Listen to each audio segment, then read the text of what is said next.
वरहमतुल्लाहि वबरकातुहू। स्टूडेंट, आज हम अरबी का मुअल्लिम किताब में अद्दर्सुस्सानी अशर सबक नंबर 12 पढ़ेंगे। और ये सबक जो है अस्माउल इशारा यानी इशारा के लिए इस्तेमाल होने वाले जो अस्मा हैं उनके बारे में है। थोड़ी सी बात पहले हम अपनी ज़बान में समझ लेते हैं कि जैसे हमारे पास उर्दू ज़बान में इशारा करने के लिए दो ही अल्फाज हमें मिलते हैं, ये या वो। और ये उर्दू में मुज़क्कर के लिए भी और मुअन्नस के लिए भी, और वाहिद तस्निया जमा जो भी हो, चीज़ हो, कोई शय हो, कोई पर्सन हो, उसके लिए इस्तेमाल हो जाता है नज़दीक के लिए। और वो यानी थोड़ा दूर के लिए इशारा जो है वो भी तमाम चीज़ों के लिए इस्तेमाल हो जाता है, चाहे वो वाहिद हो, मुसन्ना हो, जमा हो, मुज़क्कर हो, मुअन्नस हो। तो वो का इशारा लफ्ज़ जो है वो हमारे लिए हम इस्तेमाल कर लेते हैं। लेकिन अरबी में आपको पता है कि ये एक वसी ज़ुबान है, फसीह व बलीग़ ज़ुबान है, तो हर चीज़ के लिए अपने अल्फाज इनके पास मौजूद हैं। तो आज हम ये देखना चाहेंगे कि ये अल्फाज कौन से हैं जो इशारा के लिए इस्तेमाल होते हैं, अस्माउल इशारा।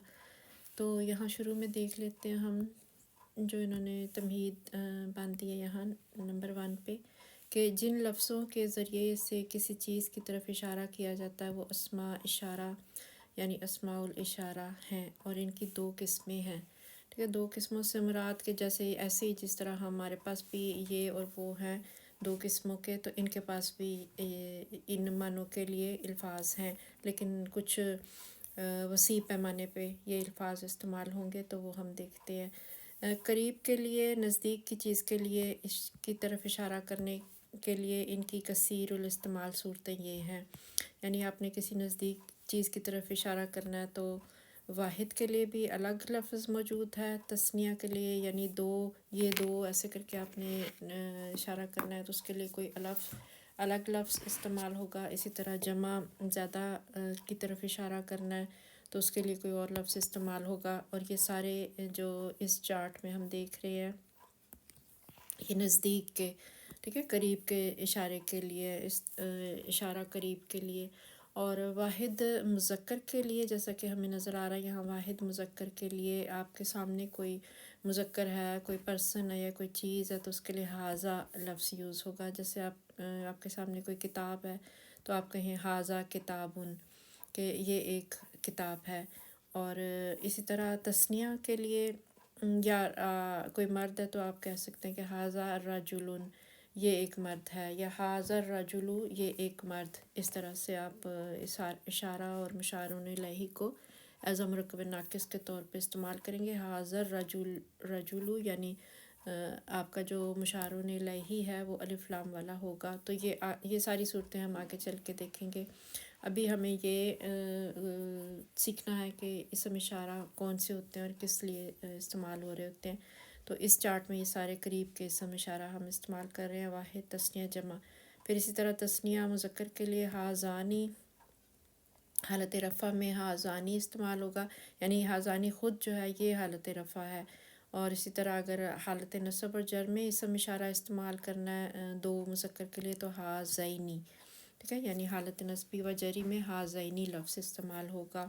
और आगे जो भी उसके मुशारुन इलैही आ रहा होगा वो उसके लिए लफ्ज़ आगे इस्तेमाल होगा। तो बहरहाल मुज़क्कर के लिए ये हाज़ानी हालत रफ़ा में इशारा इस्तेमाल होगा और हाज़ैनी हालत नस्ब और जर में। क्योंकि ये इसम है, इसम इशारा जो है इसम है, नाउन है, तो ज़ाहिर है अगर हमने इसको इसम कह दिया तो इनके पास इनके इराबी हालतें भी ऐसे ही होंगी, हालत रफ़ा नस्ब जर जैसे दूसरे आम अस्मा की होती हैं।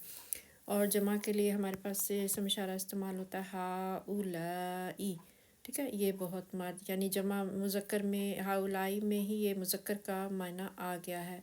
अब चाहे वो आगे जमा मुज़क्कर जो है वो कोई चीज़ें ही हो या कोई पर्सन हो, तो बहरहाल हाउलाई जमा मुज़क्कर के लिए इस्तेमाल होगा।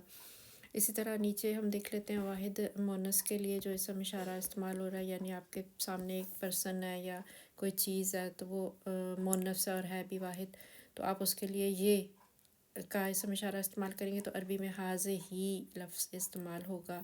इसी तरह तस्निया के लिए आप दो की चीज़ें आपके पास और वो आप उसको اسم اشارہ کو حالت رفع میں استعمال کرنا چاہ رہے ہیں دو مونس کے لیے تو ہاتانی، ٹھیک ہے، اور اسی طرح حالت نصب و جر میں ہاتینی. یہ دیکھیں ہاتانی اور ہاتینی اور اوپر والا ہازانی اور ہازینی کچھ مسلمانی اور مسلمائنی سے نہیں ملتے جلتے، جو آپ نے چارٹ یاد کیا تھا جمع مذکر سالم کا. تو جمع مؤنث سالم کا مسلمتانی اور مسلمتینی، تو سیم وہی کنڈیشن آوازیں ساؤنڈ کی یہاں پر بھی آ رہی ہیں. اسی طرح جمع مؤنث میں اگر آپ استعمال کرنا چاہتے ہیں اسم اشارہ تو اس کے لیے بھی ہاؤلائی یہی استعمال ہوگا جو ہمیں جمع مذکر کے لیے استعمال کیا ہے. یعنی ہاؤلائی اسم اشارہ سے کچھ واضح پتہ نہیں چل پائے گا کہ آیا مردوں کی طرف اشارہ ہو رہا ہے یا مونس کی طرف اشارہ ہو رہا ہے. ہاں لیکن اگر اس کے بعد جو اسم آ رہا ہے وہ آپ کو واضح کر دے گا کہ آیا ہاؤ لائف سے مراد بہت سے مرد ہیں یا ہاؤ لائف سے مراد بہت سی عورتیں ہیں. ٹھیک ہے، تو یہ انشاءاللہ ہم آگے ان کے ساتھ جو مثالیں ہیں وہ ہم دیکھیں گے.